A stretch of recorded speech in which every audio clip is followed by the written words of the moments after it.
Welcome to the session on interviews, and we're going to be looking at the different types of interviews that we have: structured, unstructured, semi-structured, and group, and then we're going to look at strengths and limitations for those interviews.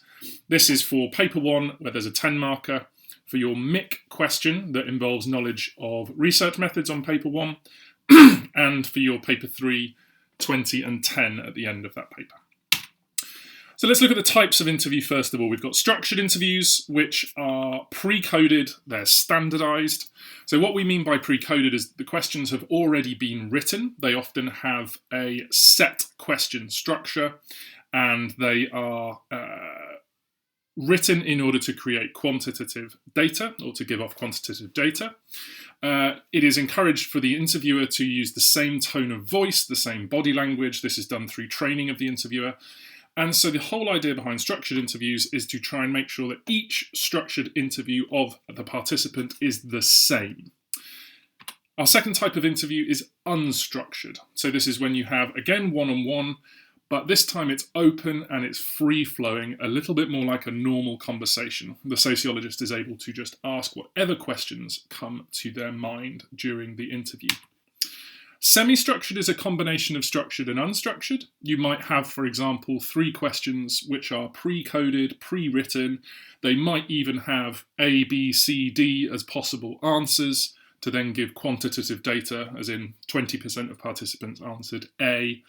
But then after that, you might have open questions, such as why did you choose what you chose? And then qualitative data would be gathered from that. And finally, group. So group, also known as focus groups, which is the most common type of group interview, which is where you get a number of people together, normally about 7 or 8, and you follow an unstructured format. So you ask questions to the group. Let's look at structured interviews. So what we're going to do is we're going to track through and look at the strengths and limitations of each of these methods. If you have not got the research methods cheat sheets, or if you haven't seen them yet, make sure you do refer to those. This presentation draws directly from those and just seeks to explain those cheat sheets for you. So practical. Remember that practical strengths and limitations are about whether you are able to do the research, how easy it is to do the research. So training interviewers is relatively straightforward for structured interviews. There is a set format to follow. The interviewer doesn't have to use their skills. The interviewer doesn't have to build rapport, build a relationship with the interviewee.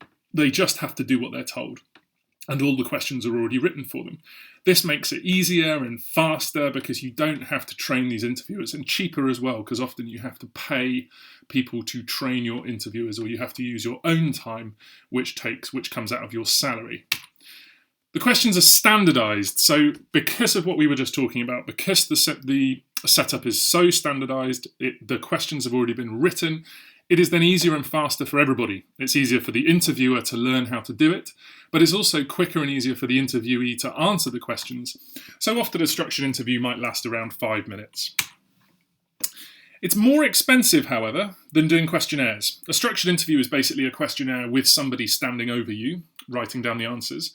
So for some sociologists, they would argue you might as well just do a questionnaire, because with a structured interview, you still have to pay for that interviewer. It is still difficult to get a large sample size. Remember, with questionnaires, you can get a sample size in the thousands by clicking send on an email. For a structured interview, you cannot interview 1,000 people. That's just not going to happen. It's going to take far too long. It won't be possible. And one of the biggest problems with interviews is people often refuse to take part. You have all been asked to take part in structured interviews when you've walked down the street and people from charities have tried to get you to stop. The tricks they use show just how hard it is to get people to stop, because those people from charities will often ask you a question that's not related to anything or is overtly friendly. So they might say, "How is your day?" And that demands that you have to be then rude to them, or to say, "Yeah, not too bad." And then they get you in for the interview. The reason that they do that is because people generally refuse to do interviews. They feel like they're too busy, they're not interested, they feel like they don't want to give away their personal information, etc. The other really interesting problem with structured interviews is that they look a lot like more formal processes. So what we mean by this is a structured interview is similar to a police interview, where you have set questions. It's similar to social worker assessments. And so for some people, actually being in a structured interview may feel threatening. It may remind them of unpleasant times where they've had interactions with the police. And so they may then refuse to take part at all because they don't trust that kind of formal process with somebody with a set of questions and you having to answer them. Ethical. It's worth saying before we go into this that interviews in general are seen as quite ethical. They don't have very many ethical issues because you have, as we'll see here, informed consent is kind of presumed because the participant has agreed to be interviewed. And so, ethically speaking, interviews in general are strong. But as we'll see, structured interviews are a little bit weaker than unstructured when it comes to ethical. So what are the advantages? Well, to gain informed consent is easy because you're speaking face-to-face. There's obviously not going to be any harm to the participants, no physical harm anyway. And you can simply agree to keep their names confidential. One of the problems with all types of interviews, particularly structured, but this goes for unstructured as well, is that you are creating a power relationship. So in patriarchy, the power relationship is men dominating, controlling, and oppressing women. So there is this relationship between the controller and the controlled.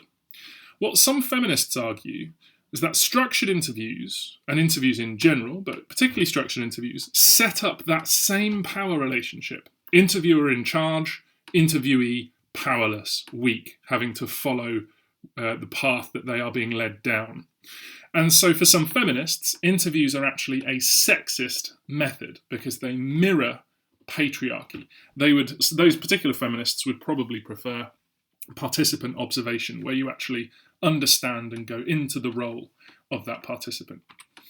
Sensitive issues could lead to distress, so this is the case for all interviews. If sensitive issues are brought up, then it can be distressing. Unfortunately, with structured interviews, you can't then build a rapport to try and deal with those problems and to ease that distress because you have to follow your structure, you have to ask the next question. So that is a little bit, you're treating the participant not like a fully formed human being. Reliability. Okay, so remember, reliability is the extent to which you can repeat a method and get the same or similar results. Structured interviews are standardized. So the questions are standardized. They're the same every single time. This allows repetition, and that's probably one of the greatest strengths of structured interviews. You can repeat. Because the interview is conducted in the same way, with the same questions, in the same order, with the same wording and tone of voice, you can be certain, or at least you can be confident, that when that interview is done in a different school, in a different context, whatever you're studying, that the data you get will be the same or similar. So the answers you receive will be the same will be answers from the same questions in the same context. And that leads to increased reliability. However, interviews in general are less reliable than questionnaires and lab experiments and official statistics. And the reason is that you've got humans involved.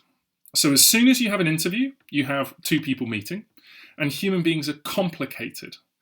They make mistakes. They don't understand things. So the interviewer themselves is going to disrupt that process by not being perfectly identical to the next interviewer. And so the repetition of that method will be harder. The interviewer themselves has characteristics. Your answers are going to be different depending on who is the structured interviewer. So we've got class, we've got ethnicity, we've got gender. Are people going to give the same answers if being interviewed by a female? Are they going to give the same answers if being interviewed by someone who is middle class or working class? And are they going to be giving the same answers if they're interviewed by somebody of the same or different ethnicity? So each of these reduces the reliability. It reduces how easily you can repeat it. Compare with questionnaires, where you don't have to worry about the interviewer at all because there is no other human involved. Validity. So there is limited validity for structured interviews, to be honest. You have some hard statistics, things like date of birth, name, place where you live, qualifications. You can get limited validity on questions like that, but because the questions are trying to gain mostly quantitative data, there's going to be limited depth and limited detail. So let's look at the negatives here. So usually closed questions, you are restricting the interviewee to choosing from a number of preset answers. So, you think of the example of I like the Bridge Academy. A, yes. B, no. C, maybe. Now, you're going to get limited validity from that because you're restricting the ability for that participant to give detailed answers. If they say yes, that doesn't really tell us very much. The validity is still limited because what they might mean is, yes, I like sixth form, but I didn't like year 7 to 11. But they can't tell you that because they are restricted by the format. Then you've got these two problems here, right answerism and social desirability bias, which are a little bit different to each other. Right answerism is when a participant, when an interviewee, wants to try and say the right answer. They want to try and say the thing that they think the interviewer wants. They want to try and be right. And so if I sat down with one of you and I said, the Bridge Academy is a good school, do you A, agree, B, disagree, or C, don't know? Then the right answer would be A, agree, because I'm your teacher and you might want to try and get the right answer for me, hopefully. However, if you were sat with one of your peers, you might say a completely different answer because the right answer would be a different answer.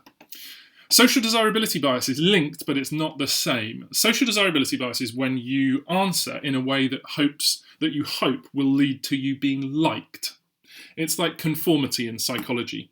You are trying to be liked by your answer. So even if you think, no, I don't like the Bridge Academy, so I'm going to answer no, then you might answer yes because you want to be liked by the person interviewing you. And if that person is me, then I'll like you more if you say yes. So it gives interviewers very little freedom to explain questions or clarify misunderstandings. And so that lack of freedom means that if your participant, if your interviewee is confused, you can't talk in depth and explain to them the difficult concepts that you're looking at. And so you end up with answers that lack validity because the participant doesn't actually understand what's going on. And let's have a think about representativeness. So representativeness, there's a higher response rate because people are more likely to take part in these quick little interviews. If someone says to you, do you want to take part in a 1 hour long unstructured interview? Or do you want to take part in a 5-minute interview with quick, sharp questions and quick, sharp answers? You're more likely to say yes. If that's the case, you're going to get more people doing these structured interviews. So we're going to have a larger sample, and a larger sample means better representativeness. Because we've got that standard format, we can repeat it again and again, which means we'll get a larger sample size, which means it'll be more representative of the wider population. That's why reliability and representativeness go together, because the better you can repeat something, the larger your sample size can become. However, questionnaires still beat all types of interviews when it comes to sample sizes. They completely thrash them, to be honest, because with questionnaires, as we said, you can click send on an email questionnaire and you can actually send it to millions of people.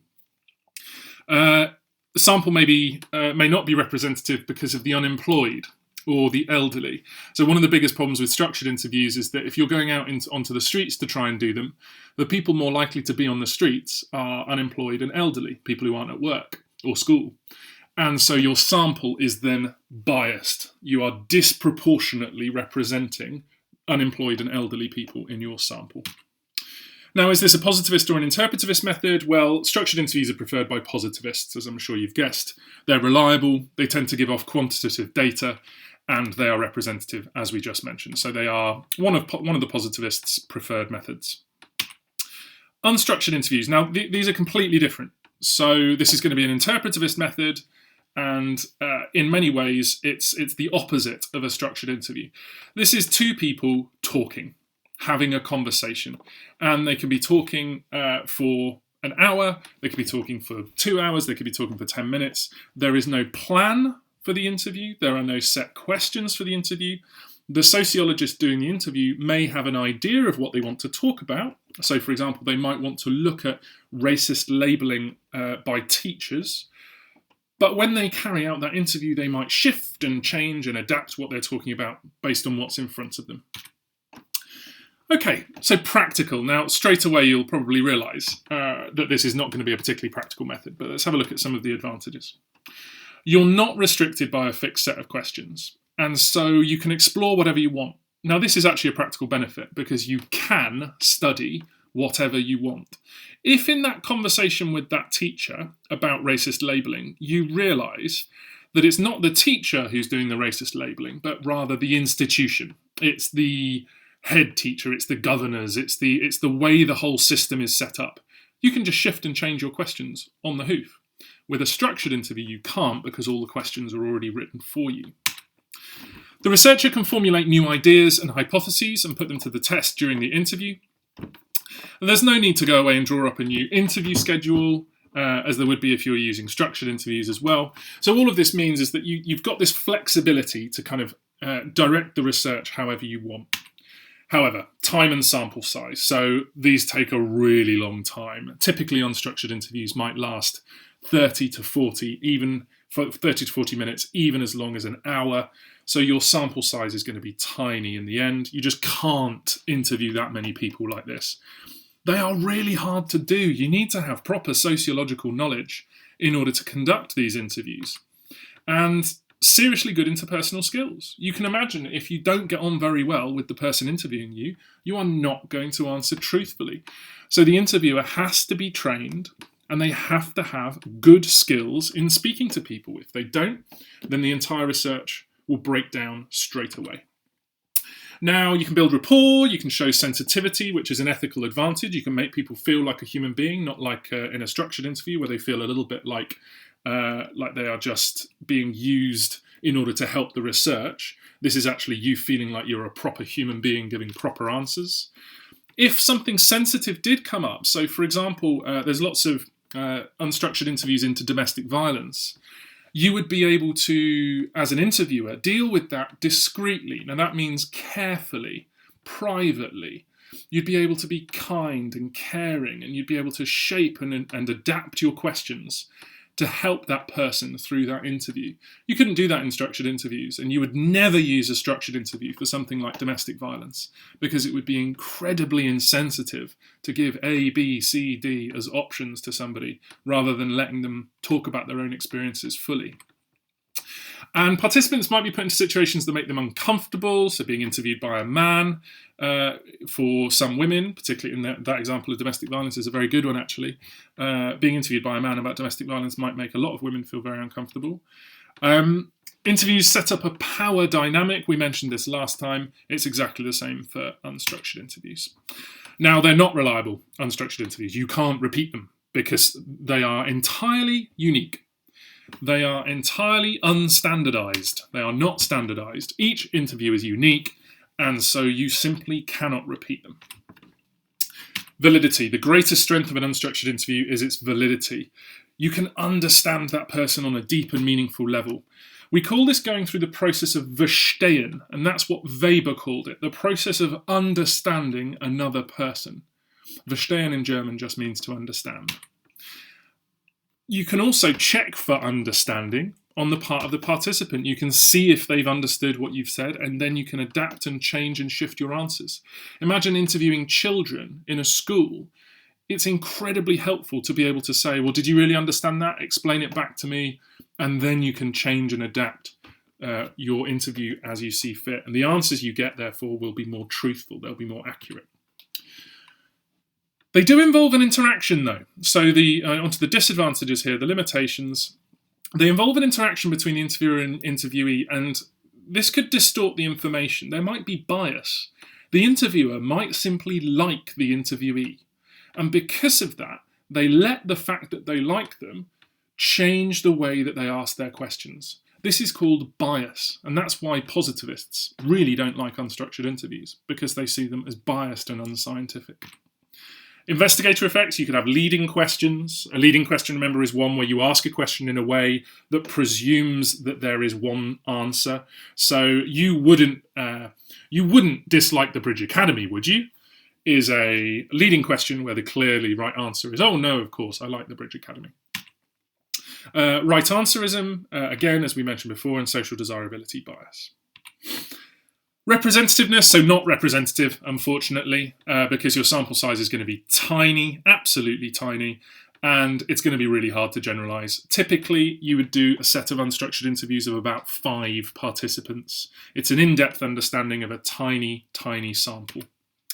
Positivist or interpretivist? Interpretivist. Rich, detailed data, high in validity, very ethical, in particular for vulnerable groups, because then you can really try to understand them and treat them like proper human beings. Semi-structured, it's worth just mentioning here, is when you do half and half. So you have half pre-coded and half open questions. Or you might have a pre-coded question, A, B, C, D, and then an open question saying why. So a lot of sociologists would choose to do this. They would choose to do semi-structured interviews, some element of structured, some element of unstructured. And for our essays in particular, it's brilliant to have semi-structured in there because they can be our analysis. Because you can say that one limitation of unstructured or one limitation of structured can be dealt with by using semi-structured. Okay, group interviews. Group interviews are a little bit different. They are basically unstructured interviews with a group of people rather than just one. And so they have pretty much all the strengths and limitations of as an unstructured, but they have a few extra ones that I'll go through here as well. You can get a wider range of opinions at a cheaper cost because you're basically doing 10 unstructured interviews at once rather than just one. And you can cover more topics or questions in a group than just speaking to people individually. People are often happier to sit down for group interviews for a longer time as well. Okay, so on to some negatives. It is hard to analyse data from group interactions. If you imagine a group of 10 people, in fact this one that we've got back here, you imagine these people all talking and speaking. What the sociologist actually has to do is have a little recorder either in their hand or in the middle of the group, and to then type up, it's called transcribing, to transcribe everything that every single person said. And then that data gets put onto a computer and then you start to analyse it. Thousands and thousands of words. Now that is really hard to do. That is a lot harder than sticking a structured interview into a computer program that counts all of the times that somebody's put A, B, C, D or E. Conversations with the group can go off topic. Imagine studying children in a group context like this. 10 kids sat down, all discussing something. Very, very likely your participants are going to go off topic, and so you just then cannot study what you are trying to study. And as you would imagine, if you are then facilitating a group discussion of 10 people, you need more training. More training takes longer and it's more expensive. You might also need larger facilities. You need a room in which to fit everybody in. So ethical interviewees might feel more comfortable actually. So particularly with vulnerable groups, you might want to get a number of people together who've had the same experience. We used that example of domestic violence. It could be that would be a context that you'd want to have a few women together who had suffered from domestic violence, and they might actually feel more comfortable sharing their thoughts and feelings with other people who have experienced it, rather than just one-to-one with somebody who hasn't experienced it. However, in that same context, you can imagine peer group pressure being a problem. People wanting to be liked, people wanting to answer in a way that seems positive, but that could cause a great deal of stress in people's minds, and that might actually cause a bit of psychological harm. You could also imagine conflicts between the interviewees. Group interviews are used in politics. They're called focus groups. And you can imagine somebody else saying something about immigration that you strongly disagreed with, and then there being an argument in a group setting. And this could then make people feel scared, it make people feel nervous. Reliability. So group interviews, you can pre-code some of the questions, but in general, these are not a very reliable method. You've got lots of different, if you have multiple different group interviews, you're not going to get similar types of data from each group because each group interview will be unique. They'll be talking about different things in a different way. And so you can't really conduct it in the same way every time with every group. You don't have standardization essentially. However, you will get some extra validity from doing group if participants start to throw ideas around and they start to listen to each other and then they attach it to one of their ideas and they start to think about things more deeply. A nice way to think about this is in a classroom, you get cleverer, not just because the teacher teaches you, but because your friends, your peers, also teach you. And so in a group interview, this is a good thing that happens where people start to learn from each other and then they start to develop their own thinking. However, just like in a classroom, you might get some people that dominate. If they dominate that conversation, then they might scare other people into saying things that they don't really believe, so the validity goes down because it's not true. And you will just hear much more about one person's opinion or two people's opinions rather than hearing from everybody. And that pressure to conform then reduces the accuracy as well. Representativeness, similar issues here. So you can get a wider range of participants to be in the group. They can be a bit more representative. If you were doing one in school, you could have a student from year 7, a student from year 8, a student from year 9, etc. And hopefully that would be more representative. However, again, if 1 or 2 people dominate, it's going to be much less representative, because if you had a student from each year group at Bridge, the students in year 12 and 13 would probably just talk a lot more, and then you wouldn't have heard the opinions. They wouldn't have been represented, the year 7s or the year 8s down at the bottom. And again, peer group pressure.